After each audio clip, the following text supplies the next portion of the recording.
Hello, I'm Roz. Welcome to edition 2030 of the Enfield Talking newspaper. With me on the team today are Elizabeth, Evan and John, and we're very happy to have Audrey sitting with us and Jason on the controls. The items we'll be reading are the copyright of our local newspapers, the Enfield Gazette and Advertiser and the Enfield Independent. This week's local stories include Kiri Ford killers to serve 21 years in jail, cult chief guilty of rape charges, 14 million Hatton Garden pound raiders met near plumbers' workshops, and tennis courts on the A10 are under threat. But before we go to the newspapers, we have one or two reminders and special announcements. And there's a special announcement for you all that there will be no Enfield Vision Forum meeting on 4th of January 2016. There'll also be no drop-in meeting on the 21st of January, and this is due to refurbishment at the Park Avenue venue. And we'll be reminding you of future meetings in the new year. I'm sure you know by now that we have a listener's representative, Diane de Jersey, who'll be happy to talk and help with you on any problems or concerns you have about your talking newspaper. You can call Diane on 0208 805 6578. That's 0208 805 6578. And now here's Elizabeth with the first news item. A plumber met one of the key players in the Hatton Garden burglary near his Enfield workshop a day before items taken in the multi-million-pound raid were allegedly handed over there. A jury was shown CCTV footage of 48-year-old Hugh Doyle meeting John Kenny Collins, one of the ringleaders of the gang who broke into the Hatton Garden Safe Deposit Company over the Easter weekend, at a parking lay-by in Chase Green, Enfield, close to Doyle's workshop, on May the 18th, a month after the £14 million jewellery raid in central London. In a covert police recording played to the jury on Monday, a man with an Irish accent, which was agreed to be Doyle of Riverside Gardens, Enfield, said, "Can you tell me what you need, 'cause we have options?" 10 minutes later he was recorded saying, "Give me 2 minutes, I'll try and get rid of Dave. I'll tell him to go and get a coffee or something." Doyle is then seen on CCTV footage getting out of his work van, walking up to a white Mercedes driven by Collins, and then walking towards a car park at the back of the old Wheatsheaf pub, where the plumber has a workshop. Philip Evans, prosecuting, described how Collins, who has pleaded guilty to burglary, is then seen walking a dog. Mr. Evans told Woolwich Crown Court, "Mr. Doyle comes back out. He's then recorded walking towards Chase Green. Some minutes later, Mr. Doyle went back towards his premises," said Mr. Evans. Later, Doyle is seen driving his vehicle away towards Enfield town. He denies a charge of concealing, converting or transferring jewellery or other stolen goods following the heist. He also denies an alternative charge of conspiracy to convert or transfer criminal property. Earlier, the jury heard 67-year-old Terry Perkins of Heen Road, Enfield, declare on police recordings that if the gang were caught, we can hold our heads up that we had a last go. In another recording, Perkins told Danny Jones, 60, of Park Avenue, Bush Hill Park, that he wished he had a photo outside Hatton Garden to show to one of the other gang members, Brian Reeder, who had left after the first day of the burglary. Perkins said, "I wish I had a photo, Dan, showing me sat outside all on my own right, doing what I had to say to him, 'That's where you left me, Brian. Look, all on my own.'" William Lincoln, 60, of Bethnal Green, East London, John Harbison, 42, of Benfleet, Essex, and Carl Wood, 58, of Elderbeck Close, Cheshunt, deny the charge of conspiracy to burgle and the laundering offence. Perkins, Jones, Collins, 74, of Islington, North London, and Brian Reeder, 76, from Dartford, Kent, have pleaded guilty to the charge of conspiracy to burgle. The trial continues.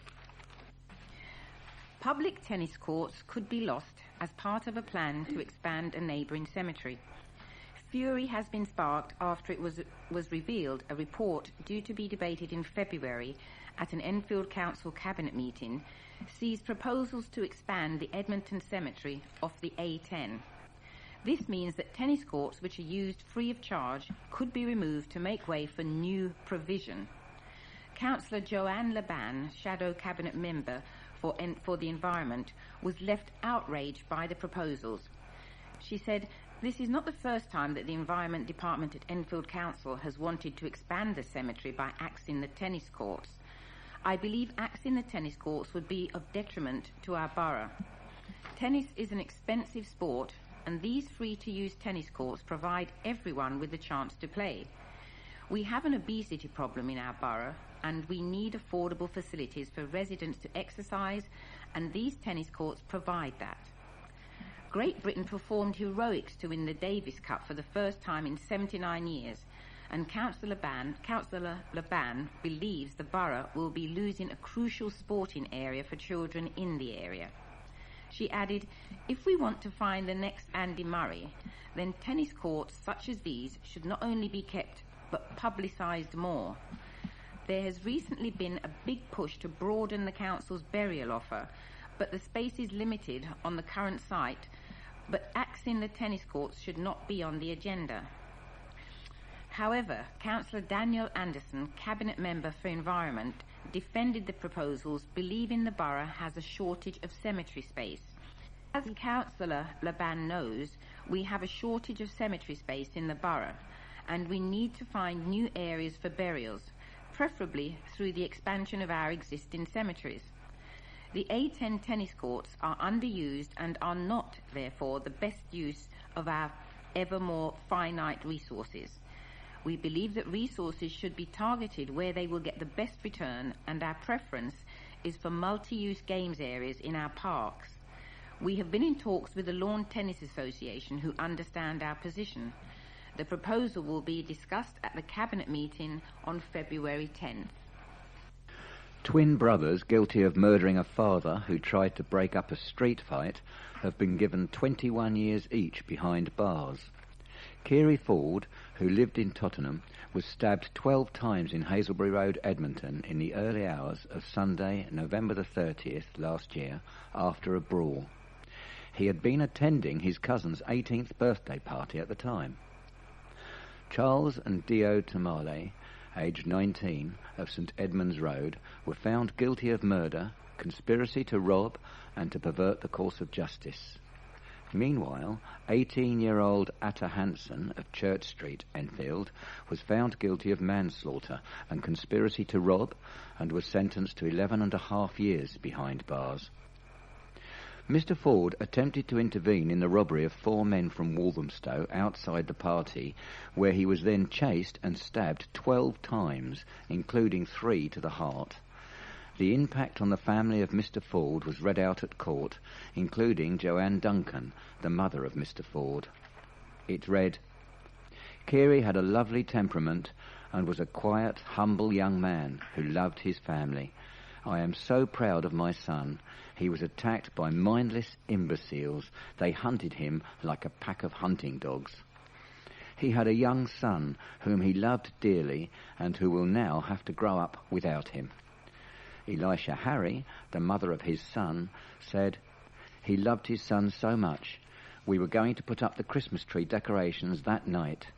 He, their son, still doesn't understand why his dad is not coming home." The court heard the brothers threaten witnesses not to attend the trial. Whilst sentencing the brothers, Judge Wendy Joseph QC told the court, "It is not one man that has lost his bright future.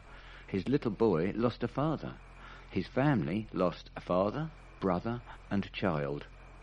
Unutterable devastation has flown from those moments in Hazelbury Road. I am bound to say I have heard no real word of understanding from the Tamale brothers, no scintilla of appreciation of that terrible night."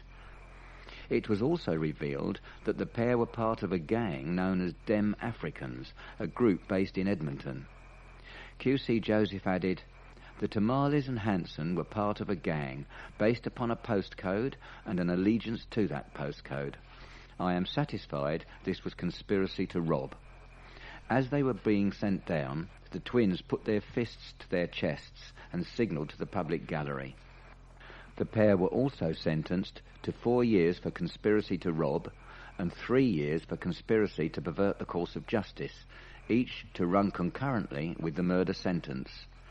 Mr. Hanson was also sentenced to 3 years for conspiracy to rob, again to run concurrently. Detective Chief Inspector Mark Lawson of the Homicide and Major Crime Command said, "This was an unprovoked attack on a young man who dared to stand up to the defendants who had just robbed 4 young men. The defendants have revelled in their gang status and whilst on remand and during this trial have been prepared to threaten numerous witnesses not to give evidence. Even now they have shown no remorse for what they have done, and these verdicts send a message that violent gangs will not be tolerated on the streets of London. I would like to pay tribute to Kiri's family, who have been dignified throughout the trial. I can only hope today's sentences go some way to helping them recover from what has been a very harrowing case." A cult leader has been found guilty of raping 2 followers and imprisoning his own daughter for 3 decades. Avarindam Balakrishnan of Latimer Road, Edmonton, was found guilty of 5 counts of indecent assault, 4 counts of rape, and 2 counts of actual bodily harm against 2 women during the 1970s. The 75-year-old was also found guilty of child cruelty and false imprisonment of his daughter, who was born to a woman in the commune known as the Collective. In a 3-week trial, the court heard how the women were so conditioned and incarcerated that they believed Balakrishnan was all-powerful and all-seeing. His daughter never attended school or saw a doctor in all those years, and every aspect of her life was controlled by Balakrishnan. She was not known to the outside world. Or even to the family of her mother, who died in 1997. By order of Balakrishnan, she kept detailed diary entries of her life, recording what she ate and when she went to the toilet, what she had learnt about communism and Balakrishnan's central role in the world. In a victim impact statement, Balakrishnan's daughter said, "There are no words to express the pain that Bala and the Collective have caused me. I was bullied, tormented, humiliated, isolated and degraded. I lived in constant fear and I was deprived of a normal life. I have missed out on family I never even knew and my mother until she died. My uncle, my grandparents, even other family members never even knew I existed. She was never allowed to meet other people her own age, and in 30 years never left the house, except for one occasion. In her statement she stated she felt angry, sad, lonely, vulnerable and scared while living under his control. She added, "I missed out on personal relationships too, no boyfriends, best friends or work colleagues. I was also deprived of having a family of my own. I had no chance to find a husband or have children. I cannot live independently at the present. I have no experience of doing so and lack necessary skills." Bala talked about his mind control machine called Jackie, who could torture and kill people and who didn't follow him. And if he didn't agree with being abused, Jackie was a real force of fear in the house. The daughter added how the cult leader enjoyed playing with her feelings and tormented her. His daughter was admitted to hospital in 2013, and after contacting a charity, the 3 women were able to escape the home on October the 25th, 2013, as police attended the house in Brixton. Detective Chief Superintendent Tom Manson from the Met's Organised Crime Command said, "It seems extraordinary that Balakrishnan could command such control over so many people. However, all of the victims have told us in great detail that they very much believed his claims of power and greatness and the threats he made to them. He will be sentenced in January." The council say how the Cycle Enfield scheme will be transformational for Enfield town. However, many people don't believe the plans will bring benefits to pedestrians in Church Street that the council claim. For a start, there will be no safe places to cross where pedestrians have right-of-way. The plans include wide implied crossings. There will be no traffic lights, signs or road markings, and traffic will have right-of-way over the pedestrians. The proposals aren't great for bus passengers either. Currently, when a bus is stationary at one of the 3 stops on Church Street, the buses behind it can overtake. Under the proposals, buses would be held in a single, physically segregated lane, meaning that when one stops, they all stop. There are 50 buses an hour at peak times, so how much longer will these journeys become under the new scheme? And it gets worse for pedestrians. The pavement on the market side of Church Street will be narrowed, and Enfield Council proposes reducing the number of bus stops from 3 down to 2. We already have extreme overcrowding around the bus stops at peak periods. Cutting the number of bus stops together with narrowing the pavement will make the overcrowding even worse. Be prepared to climb over each other to get along Church Street in future. It may not just be about cycles. Option 4 offered a solution that introduced cycle lanes to Enfield town while still keeping the town centre accessible for all. We would encourage the council to bring back option 4. Young voters have elected the people who will represent them in the Enfield Youth Parliament for the next 2 years. The ballot took place at 17 schools and colleges and 3 youth clubs across the borough over a 3-week period. Across the borough, voters picked 19 youth parliament members, 14 deputies and 56 candidates. There was a 66% turnout. The departing youth parliament leader, Kwame Owosu, said, "Taking part in the Enfield Youth Parliament has given me confidence to express the views and ideas of young people. What you put into the Parliament is what you get out of it. Although it is hard work, it is really worthwhile." The Youth Parliament represents 80,000 young people in Enfield and sends representatives to the national UK Youth Parliament. Aoife O'Haram, Enfield's Council's Cabinet Member for Education, Children's Services and Protection, who acted as returning officer for the election, said, "We want to hear from our young people, and the Youth Parliament gives them a platform. It is an important contributor to council decisions affecting Enfield's youth. They are our future." People with disabilities raised concerns about services as they fired questions at the borough's MPs. Enfield Disability Action, or EDA, allowed for disabled people and carers to voice their concerns which have not been heard at a national level. Lani Parker, project coordinator, said, "We were extremely pleased to have the event to celebrate International Day of Disabled People. The turnout reflects the level of concern there is among the voluntary sector and also the public over some of the government's policies and the council's cuts. The number of people in the room who had directly been affected by welfare reform and housing policies in particular, which disproportionately impact on disabled people, was telling. The event was supported by interpreters and the importance to British Sign Language users was underlined. We remain very encouraged by the support shown to Enfield Disability Action by all 3 MPs. The day was organised as part of International Day of Disabled Persons. In Enfield, adult social care faces cuts in the forthcoming budget as the local authority sets to make more savings. MP for Enfield North, Joan Ryan, who answered questions from carers, said, "I was delighted to attend the MP question time hosted by EDA. It was clear from the meeting that current Conservative government policy is having a terrible impact across the board on people with disabilities. The level of cuts disabled people are facing is distressing. What is happening is having a huge impact not only to the lives of the individuals themselves, but on those organisations like EDA which are seeking to support disabled people to participate in our community and lead positive, fulfilling lives." Leanne Byrne, Chief Executive of EDA, added, "We and our partners in the voluntary sector in Enfield have seen increased hardship faced by disabled people and carers in Enfield. We are happy to be working with our representatives in Parliament to ensure that the diverse ranges of issues facing our communities are addressed directly." Post-2015 elections, it is becoming increasingly important that disabled people's voices are heard by our local MPs.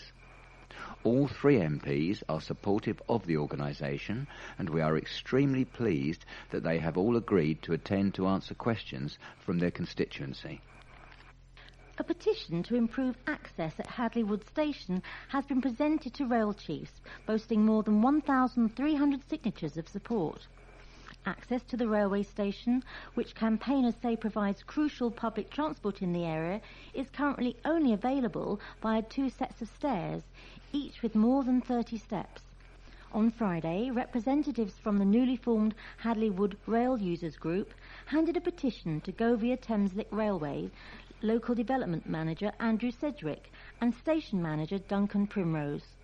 The petition calls for a ramp to be reinstated on the north side platform.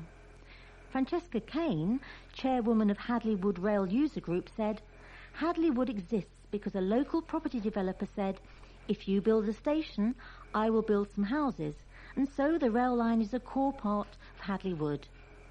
Our discussions with Govia have been pragmatic but extremely encouraging, and they suggested that we arrange a petition for evidence the support for the plan. We have elderly people living here, mothers with buggies, and people on their way abroad with luggage. People of all sorts of ages find the stairs problematic, and if you can't get to the train, then you're reliant on private transport. I have lived here for more than 20 years, and surgery means that I can't walk down the stairs, and not even carry anything up or down them. Those unable to access the station are forced to turn to private transport when there's only a bus, an infrequent shopper's one, and it's not running. A spokeswoman for Great Northern, the brand name for Govia's routes in this area, said they were very supportive of the group and have been in discussions for some time. She said, "We're committed to improving accessibility at our stations, and we do hope to deliver improved access to the station alongside a range of other projects to improve our passengers' experience there in the next financial year. This is subject to funding and obtaining appropriate consents. However, discussions with both sides are ongoing." North Middlesex University Hospital has assured those who had appointments cancelled ahead of the junior doctors' strike that they will be rearranged. The strike, which was called off last week, has caused great disruption to services. After 5 days of talks between the government and the British Medical Association, the BMA, Conciliation Service, as ACAS, confirmed that a deal had been reached which will see all strike action planned for December suspended. Junior doctors were due to walk out of all but emergency care between 8 a.m. and 8 p.m. on December the 1st. The hospital in Stirling Way, Edmonton, has some 190 junior doctors. However, the hospital believe all appointments will be rescheduled as quickly as possible. A spokesman said, "We're pleased that our A&E department is working normally today. We are in the process of rescheduling any cancelled appointments as quickly as possible." Mayor of London Boris Johnson praised engineering apprentices as he opened a 9 million laboratory. The mayor created his own ingot in the new furnace at Johnson Matthey in Jeffreys Road, Brimsdown, as he was given a tour of the site. Delicately pouring the 2,000 degrees of silver from the furnace, the mayor was left devastated to find his work was only worth £30. Mr. Johnson visited 12 engineering apprentices in 2011 when they first started their course, and was back to congratulate them on finishing their 3 years. He said, "This is a fantastic plant, and one of the great British companies, Johnson Matthey, make a third of the world's catalytic converters and help to improve air quality in our capital. Having one of the leading specialty chemical companies in the world in Enfield is a huge boost for the economy here. The site is said to employ more than 400 people from the area. The Enfield plant refines and smelts precious metals for use in catalytic converters. Apprentices Mark Jones, 21, of Leyland Road, and John Sava, 26, of Orchard Lead Avenue, both of Enfield, praised the apprenticeship scheme. Mr. Savas said, "It has changed my life completely. I have much more confidence, and it has given me the skills to further my career in engineering." Mr. Jones added, "It has been a great opportunity to do something different every day and has taken me out of my comfort zone." The pair now do 12-hour shifts at the site as they continue their training. A tandoori restaurant where illegal workers were discovered following 3 separate raids by immigration officials has had its licence revoked by Enfield Council. Tandoori Nights in Station Parade, Cockfosters, had its alcohol and late-night refreshment premises licence cancelled by the licensing subcommittee, the first time an immigration issue has led the council to review a premises licence. It followed the latest raid in June, in which it was discovered that a member of staff released on licence from detention while his immigration status was being examined had breached his conditions.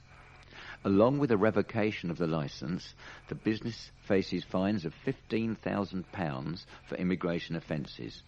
The premises have a significant history in relation to immigration offences, stretching back as far as 2008, and 5 arrests were made in September 2014. In October 2014, licensing enforcement officers and immigration officers visited the premises, and 4 members of staff from the kitchen fled out of the back door before being caught. The subcommittee concluded that as the law had been broken continually at the restaurant in relation to immigration over the past 6 years, the licence should be revoked. The Council's Cabinet Member for Environment, Daniel Anderson, said, "Illegal working defrauds the taxpayer, undercuts honest businesses and cheats legitimate job seekers out of employment opportunities. This particular establishment, despite being warned time and again, employed illegal workers who had no right to work in the UK, and as such I am pleased to see that this has been reflected in the huge fine and revocation of the licence." Calls have been made to end domestic violence against women as a charity hosted a White Ribbon Day. The annual event at Community House in 4th Street, Edmonton, was hosted by Enfield Shahidi. "Let us all unite and eradicate violence against women and girls" was the theme, and men were invited to step up and be part of the solution. As we've come to the end of side 1, please stop your machine, take out the cassette, turn it over and start side 2.